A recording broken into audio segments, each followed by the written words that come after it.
Hi hello नमस्कार मित्रांनो, जीवन एक अश्वमेध या आपल्या मराठी यूट्यूब चॅनलमध्ये तुमचं सर्वांचं मनापासून सहर्ष स्वागत करतो. आयुष्य जगत असताना दुःख प्रत्येक क्षणाला आपल्याला येत असतं. त्या दुःखाला धक्का देत आनंदी राहण्याचा प्रयत्न करा. त्यासोबतच कंटाळवाणा चेहरा बाजूला सारत चेहऱ्यावरती स्मित हास्य ठेवा आणि व्हिडिओ पूर्ण बघा. व्हिडिओ स्किप करू नका, कारण अर्धवट माहिती नुकसान करते. त्यासोबतच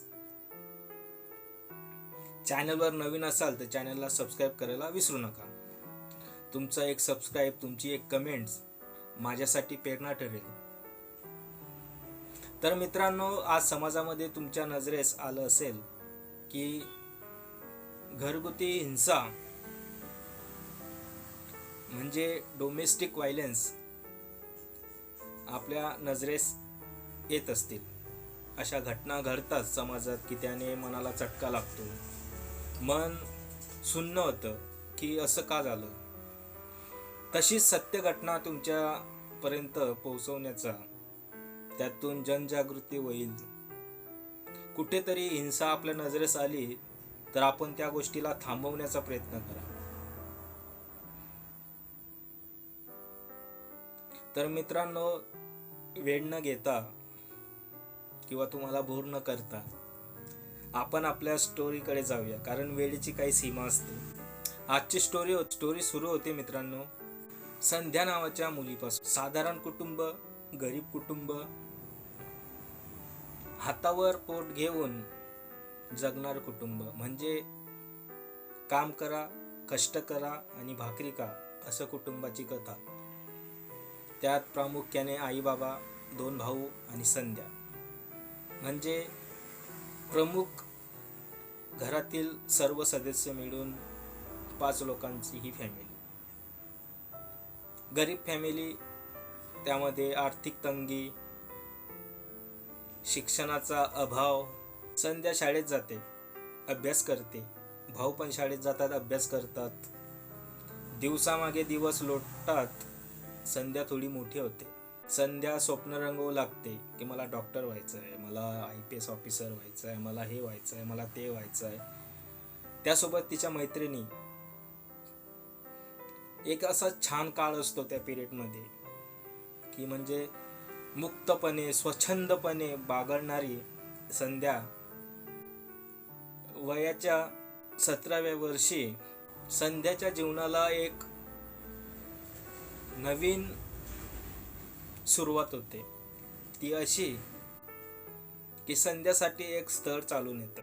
स्थळ आल्यानंतर संध्याला त्या गोष्टीची काहीच कल्पना नसते, कारण संध्या आपल्या आयुष्यामध्ये शिक्षण घेत असते, तिची स्वप्न रंगवत असते आणि एक मुलीची जात, एक मुलगी आपल्या स्वप्नांमध्ये रंगलेली असताना तिच्यासमोर एक एवढं मोठं संकट उभं राहणार आहे, त्या गोष्टीची तिला कल्पना नसते. ते म्हणजे लग्न. संध्याचे आईवडील गरीब असल्यामुळे बोलतात की आपल्या मुलीचं काहीतरी भवितव्य चांगलं होईल, 2 हातचे 4 हात होतील, या उद्देशाने त्यांना वाटतं की आपल्याला समोरून स्थळ चालून आलंय म्हणून ते लग्न करण्याचा भेद करतात. संध्या शाळेत गेलेली असते. संध्या घरी येते. मुलगा तिला बघायला येतो. त्या दिवशी तो आलेला असतो. संध्या शाळेतून येते. डोळ्यासमोर चित्र आणा मित्रांनो, कारण हा क्षण प्रत्येकाच्या आयुष्यात कधी ना कधी येणारच. संध्याला या गोष्टीची कल्पना नसते की माझ्या आयुष्यात काय वाढून ठेवलेलं आहे. म्हणजे तिच्या आयुष्याचं पूर्ण आयुष्य बदलून जाणार आहे त्या गोष्टीने. पुढे असं होतं, जशी शाळेतून येते, दुपारची वेळ असते, 2-2:30चा टाइम असतो. पाहुणे बसलेले असते, मुलगा बसलेला असतो, आईवडील संध्याला तिची आई बोलते, जा चेंज वगैरे कर आणि गॅस वट्यावरती चहा ठेवलेला आहे, तो पाहुण्यांसाठी घेऊन ये. संध्या, तिला थोडी कल्पना येते की मला हा मुलगा बघायला आलेला आहे. ती मुलाकडे बघत नाही, काही नाही. काय असतं 17 वर्ष, त्या वयामध्ये काहीच कल्पना नसताना तिला ते स्थळ आल्यानंतर तिची थोडी जमलिंग होते. ती आईला किचनमध्ये म्हणजे बोलवते, आई काय कसं. आई तिला कल्पना देत, तो मुलगा बाहेर बसलाय, तो तुला बघायला आलेला आहे, तुझं आता लग्न होईल असं तिला शॉर्टमध्ये सांगते आणि बाहेर येते. तिला घेऊन संध्या ट्रे घेऊन बाहेर येते, चहाचा सर्वांना चहा देते, सर्व ते गोष्टी होतात. संध्याला विचारलं जातं की तुला मुलगा पसंत आहे काय. ती काही न बोलता गप्प राहते. तिची आई बोलते ती बाबांपुढे तिचं चालणार नाही, जसं तिचे बाबा बोलतील त्याप्रमाणे ती लग्न करणार, कारण ती बाबांचा शब्द पाळू शकते. म्हणजे ती बाबांच्या शब्दापुढे नाही. चहा पाणी सर्व झाल्यानंतर दुसऱ्या दिवशी तिच्या मैत्रिणीने बोलत्या, संध्या तुझे शिक्षण आहे, हे आहे ते आहे. आता घरचे कन्व्हिन्स केलेलं असतं संध्याला की तो मुलगा चांगला आहे, नोकरीवर आहे, असं आहे तसं आहे. पण संध्या आईवडिलांपुढे काहीच बोलू शकली नसते त्यावेळेला की मला शिकायचं आहे किंवा माझे स्वप्न आहे. फक्त तिचे स्वप्न मनामध्ये मारून टाकते की माझे आईवडील मला जिथे माझं लग्न करून देतील मी तिथे नांदायला जाईल, तिथे प्रपंचाची सुरुवात करेल, माझा संसार मी करेल, अशी तिची भावना. तर आशा घेऊन ती होकार देते की ठीक आहे, मला पण मुलगा पसंत आहे, असं ती तिच्या मैत्रिणींना सांगते. हा जो प्रवास चालू असतो यामध्ये एक गोष्ट नोटीस केली मित्रांनो की मुली किती सॅक्रिफाईस करतात, की तिचे जे स्वप्न होते ते तिने मारून टाकले. आणि जगातली प्रत्येक मुलगी असं करते. 10-12 दिवसांनी त्यांचं ठरलं असतं की 10-12 दिवसात लवकर लग्नाची घाई असते त्यांना, आणि ते लग्न संध्याचं करून टाकतात. संध्याचं फक्त लग्न नाही झालं मित्र, तिच्या आयुष्यामध्ये सर्व तिचं आयुष्य बदललं. ते असं की तिचे स्वप्न गेली, तिचं भविष्याचं जे काही असेल ते संपलं. संध्याची स्वप्न मेलीत, तिच्या महत्वाकांक्षा काय असतील त्या संपल्या. मुलाचा स्वभाव कसा आहे तिला काहीच आयडिया नाही. मुलाची आई, तिचा स्वभाव, ते सर्व तिला काहीच कल्पना नाही. 17 वर्षाची मुलगी आनंदाच्या भरात स्वप्न रंगवताना तिचे स्वप्न म्हणजे तिच्या स्वप्नांचं ते घात झाला. अचानकच स्थळ आलं, आईबाबांनी लग्न करून दिलं आणि ते लावून दिलं आणि गेली. तिथे गेल्यानंतर 17 वर्षाच्या मुलीला काय नॉलेज असेल मित्रांनो की समोरचा व्यक्ती कसा आहे, त्याचा अनुभव कसा आहे. म्हणजे त्या व्यक्तीचा, ज्या मुलासोबत तिचं लग्न झालं, तिचा नवऱ्याचा स्वभाव कसा आहे तिला काहीच कल्पना नाही. किंवा तिची जी सासू आहे तिचा स्वभाव कसा आहे. पण लग्न जमवताना तिची सासू बोलली होती आमच्या मुलीप्रमाणे मी हिला ठेवेन, संध्याची काळजी घेईल, माझ्या मुलीसारखंच मी हिला स्थान देईल, आयुष्यात समजून घेईल. आई वडील पण होकार देतात आणि संध्याचं लग्न झालेलं. संध्या गेली तिथं, असे दिवस लोटतात. संध्या पण आपल्या प्रपंचामध्ये बिझी होते. दिवस जातात. लग्नाला मित्रांनो 1 महिना होतो. 1 महिन्यानंतर संध्याकडून भाजीमध्ये जेवण बनवत असताना जास्त मीठ टाकलं जातं. छोटंसं कारण होतं. तर तिचा जो नवरा असतो तिला अपशब्द ऐकवतो, तिला शिवीगाळ करतो, असं होतं.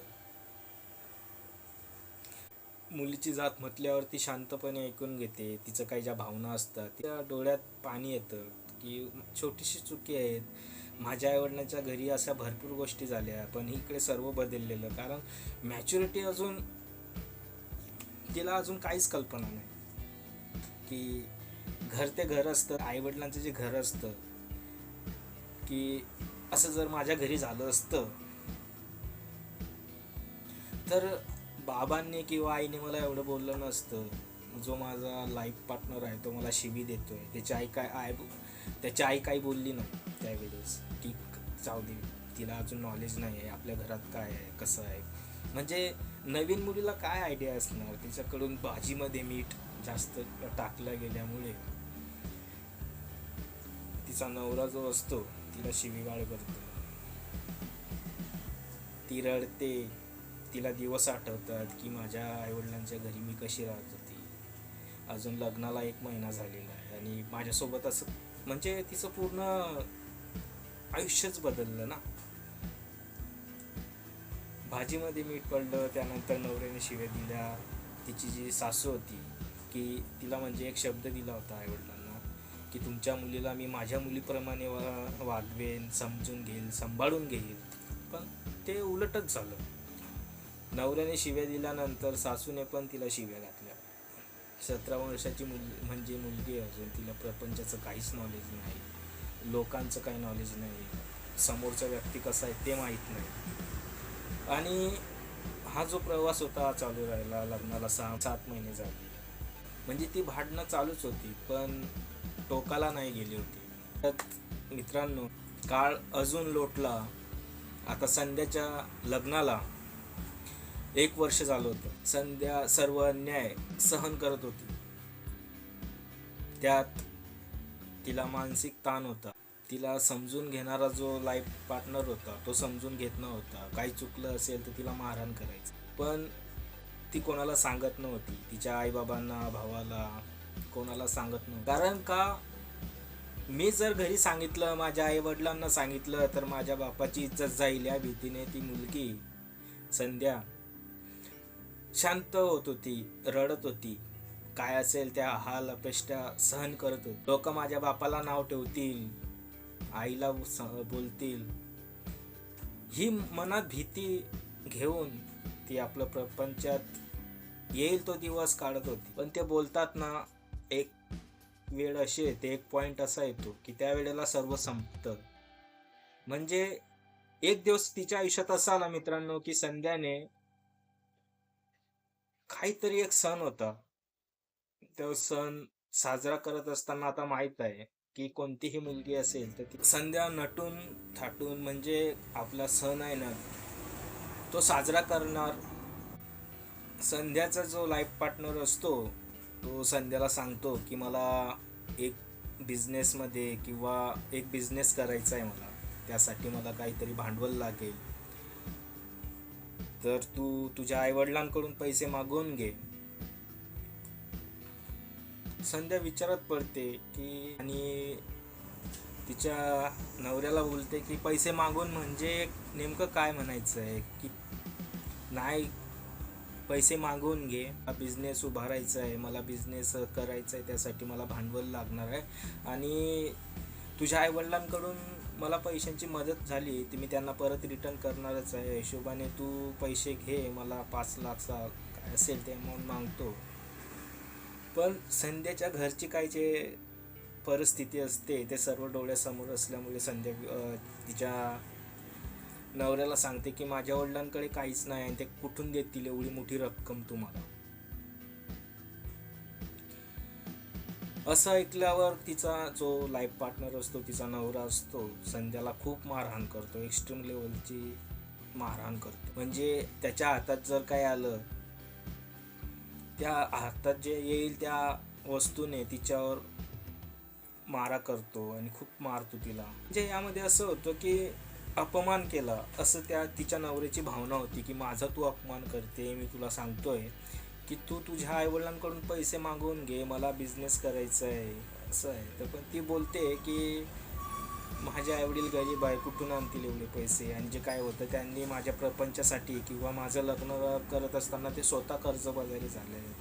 तिचं कुठेतरी बरोबरच होतं, पण तिचा नवरा तिला समजून घे, जे चुकीचं कृत्य केलं, एक्स्ट्रीम लेवलची मारहाण केली, त्या मारहाणीत तिच्या पायाला खूप मोठी इजा होते, मोठ्या प्रमाणात जखम होते. ती बेडवर तशीच पडून राहते. म्हणजे तिला उठता येत नाही, चालता येत नाही आणि ती रडत असते की, आणि ती परिस्थितीला दूध देते की काय माझं चुकलं होतं, मला असे दिवस फेस करावे. हे सर्व होत असताना एक दिवस असा येतो की आपली मुलगी आता सासरी आहे, नांदते किंवा नाही, तर एक बापाचं मन असतं की एक बाप आपल्या मुलीवर किती प्रेम करतो. त्याचं एक उत्तम उदाहरण प्रत्येकाने आपल्या आयुष्यात फेस केलं असेल की बाप बोलतो माझ्या मुलीचा चेहरा मला दिसला नाही म्हणून तिचा बाप एक दिवस तिच्या सासरी येतो आणि आपल्या मुलीचं काय प्रपंच कसा चालू आहे ते बघायला जातो. तर होतं असं, तिचा बाप आल्यानंतर तिला असं भरवून येतं आणि ती कल्पना करते की माझे वडील आले, एक मुलीला किती आनंद होत असेल. एक डोळ्यासमोर चित्र उभं करा. जसा बाप दिसतो, बापाचा म्हणजे बापाचं प्रेम, बाप काहीतरी आलाय त्यांना पाणी देते, त्यांना जेवण वगैरे काय ते होतं, रडते, म्हणजे तिला भरवून आलं असतं. तिच्या भावना अशा व्यक्त करते अश्रूच्या थ्रू. बापाची नजर आहे. बाप बोलतो की तुझ्या पायाला काय झालेलं आहे. ती खोटं बोलते की मी कपडे वाळत असताना मी खाली पडले आणि त्यामुळे असं लागलेलं, पण तिच्या कपाळाला पण एक लागलेलं असतं. वडील काही बोलत नाही, वडील शांतपणे असतात. कसं आहे सर्व काय ते चौकशी करतात, तिला खाण्यासाठी काय ते घरचं काय असेल ते देतात,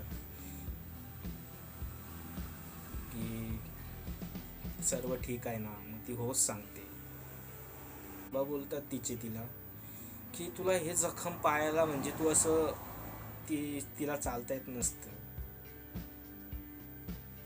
हे काय लागलंय तुला,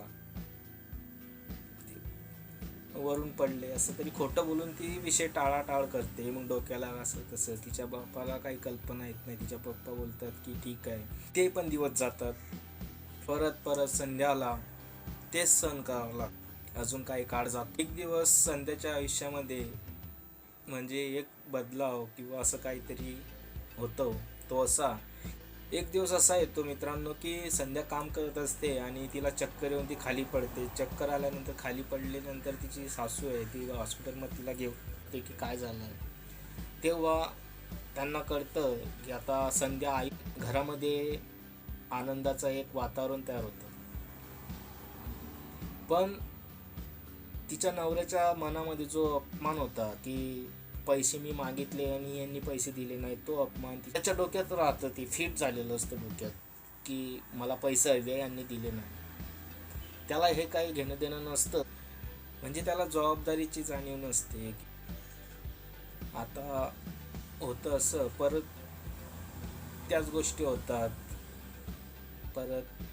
आणि आता तिला तर तिची काळजी घ्यायला पाहिजे होती त्यावेळेस, पण ते काळजी काही घेत नाही. संध्या पोटाशी असताना तिला अतिशय मारहाण केली जाते.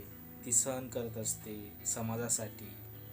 समाज काय बोलेल, बापासाठी त्यांना वाईट वाटेल, या गोष्टी होत असतात आणि ती सहन करत असते. मित्रांनो, मी ह्या स्टोरीला स्वल्प विराम देत आहे, फुल स्टॉप देणार नाही, कारण आजच्या समाजामध्ये अशा भरपूर संध्या आहेत की ते अन्याय अत्याचार सहन करताय, मानसिक त्यांचा छळ होतोय. स्वल्प विरामच देणार, कारण अशा समाजात संध्या भरपूर आहेत आणि अत्याचार सहन करत आहेत. हे चित्र कधी बदलेल माहीत नाही, पण आयुष्य जगत असताना तुमच्या नजरेत या गोष्टी नक्की येत असतील. म्हणून आवाज उठवला पाहिजे की जो अन्याय होतोय, अत्याचार होतोय, तो कुठेतरी थांबला पाहिजे. आजच्यासाठी एवढंच. तोपर्यंत जय हिंद, जय महाराष्ट्र.